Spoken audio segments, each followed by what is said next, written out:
Hello दोस्तों, आप सभी कैसे हैं। और आप सभी को बहुत बहुत स्वागत है मेरे YouTube चैनल पर।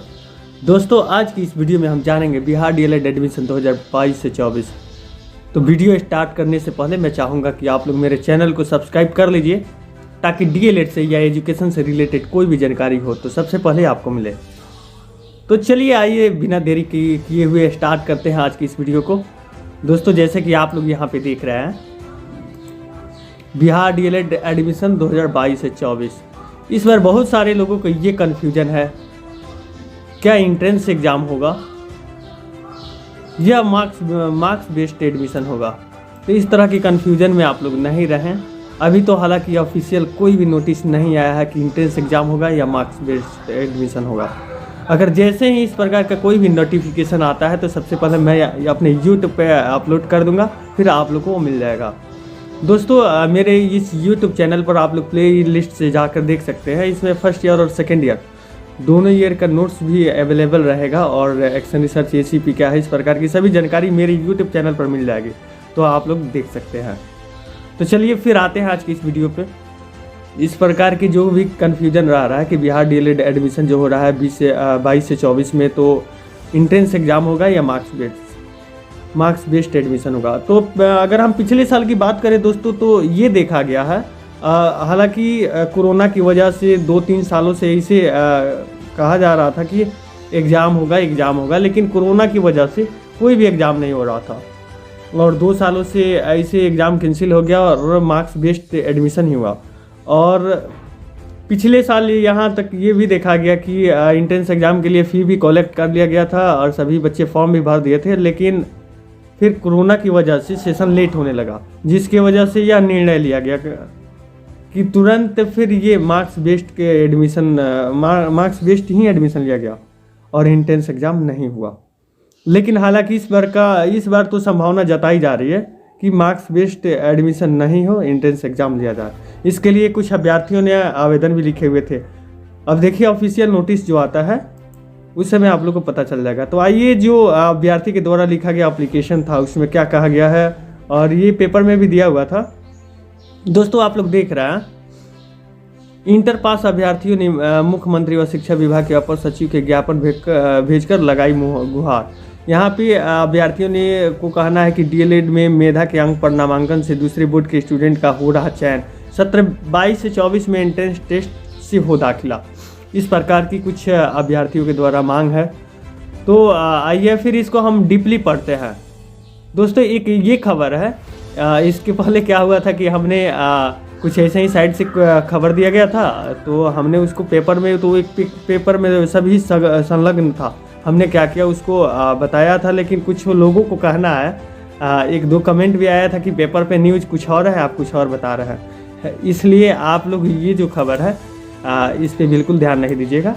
आप लोग के लिए जो इम्पोर्टेंट खबर है वो वाला ये है। तो चलिए आइए हम देखते हैं दोस्तों। यहाँ से डीएलएड कोर्स में फिर से एंट्रेंस के आधार पर नामांकन कराए जाने की मांग शुरू हो गई है। सत्र 2022 से 24 के तहत शुरू होने वाली नामांकन प्रक्रिया से पहले अभ्यर्थियों ने इसको लेकर सीएम और शिक्षा विभाग के अपर मुख्य सचिव को ज्ञापन सौंपा है। अभ्यर्थियों ने कहा है कि कोरोना संकट के कारण पिछले 2 सत्रों में प्रवेश परीक्षा का आयोजन नहीं किया गया है, जिसकी वजह से मेधा अंक के आधार पर नामांकन की प्रक्रिया पूरी की गई।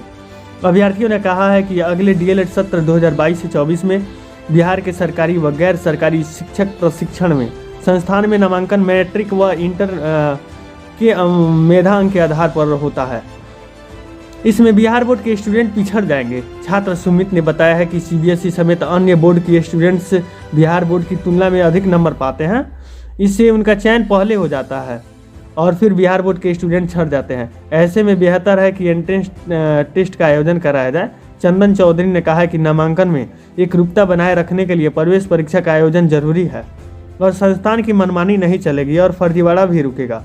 सूबे के बीएड कोर्स में नामांकन की प्रक्रिया पिछले कुछ वर्षों में प्रवेश परीक्षा के ही आधार पर हो रहा है। जैसे कि आप लोग जान रहे हैं, बीएड का जो उसमें नामांकन की प्रक्रिया होती है, उसके से पहले एंट्रेंस लिया जाता है, फिर आफ्टर डैट वो सिलेक्शन का प्रोसीजर होता है। लेकिन डीएलएड में जो मेरिट के आधार पर है, इसलिए बहुत ऐसे भी छात्र हैं जिनको समस्याएं हैं, प्रॉब्लम है, क्योंकि उनका बिहार बोर्ड से एग्ज़ाम देने के कारण नंबर कम पड़ जाता है। जिसके वजह से वो चाह के भी डीएलएड में एडमिशन नहीं ले सकते हैं।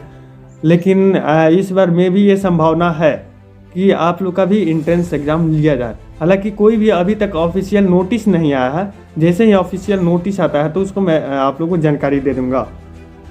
फिर दोस्तों इसमें कुछ लोगों को प्रॉब्लम ये था कि डीएलएड हमको करना है, क्या है डीएलएड और इसके लिए कितना नंबर होना चाहिए, क्या होना चाहिए, उसकी डीएलएड की एलिजिबिलिटी क्राइटेरिया क्या है, उसके बारे में हम लोग जानते हैं। दोस्तों आप लोग देख रहे हैं यहाँ पे जो डीएलएड का डिग्री होता है वो डिप्लोमा होता है और डीएलएड का फुल फॉर्म होता है डिप्लोमा इन एलिमेंट्री एजुकेशन। यह 2 वर्षीय कोर्स है। 2 वर्ष का कोर्स करने के बाद आपको एक शिक्षक प्रशिक्षण का एक सर्टिफिकेट मिलेगा और उसके थ्रू आप एक टीचर बन सकते हैं। इसकी एज क्या है, मिनिमम एज 17 वर्ष होना चाहिए दोस्तों। अगर आप 17 वर्ष से कम है फिर ये इस फॉर्म के लिए आप एलिजिबल नहीं है, इसको अप्लाई नहीं कर सकते हैं। सब्जेक्ट रिक्वायर्ड क्या है, 10+2 फ्रॉम ए रिकॉग्नाइज्ड बोर्ड, कोई भी बोर्ड के द्वारा आप लोग को 10+2 मिनिमम क्वालिफिकेशन होना चाहिए साइंस कॉमर्स आर्ट्स से।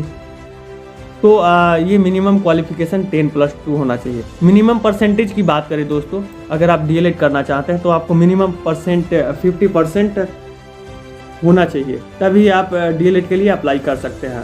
फिर दोस्तों कुछ लोगों को कहना था कि मेरिट बनता है कैसे, अगर मेरिट के आधार पर चयन होता है तो मेरिट कैसे बनता है। दोस्तों मेरिट बनने के लिए आपके 10th का नंबर प्लस 12th का नंबर, उसका परसेंटेज ऐड करके फिर डिवाइडेड बाई 2 कर दिया जाएगा, फिर आपका उसी के आधार पे मेरिट बनेगा और उसी मेरिट के आधार पे सिलेक्शन होता है आपकी कैटेगरी वाइज। तो फिर अगर जैसे ही ऑफिशियल नोटिस आता है कि हाँ मेरिट बेस पे बनेगा तो उसके लिए हम एक सेपरेट वीडियो बना देंगे। अदरवाइज अगर इसी एंट्रेंस एग्जाम होगा तो उसका सिलेबस पैटर्न क्या है उस पर भी हम वीडियो अपलोड कर देंगे। तो चलिए फिर मिलते हैं अगले किसी वीडियो में। धन्यवाद।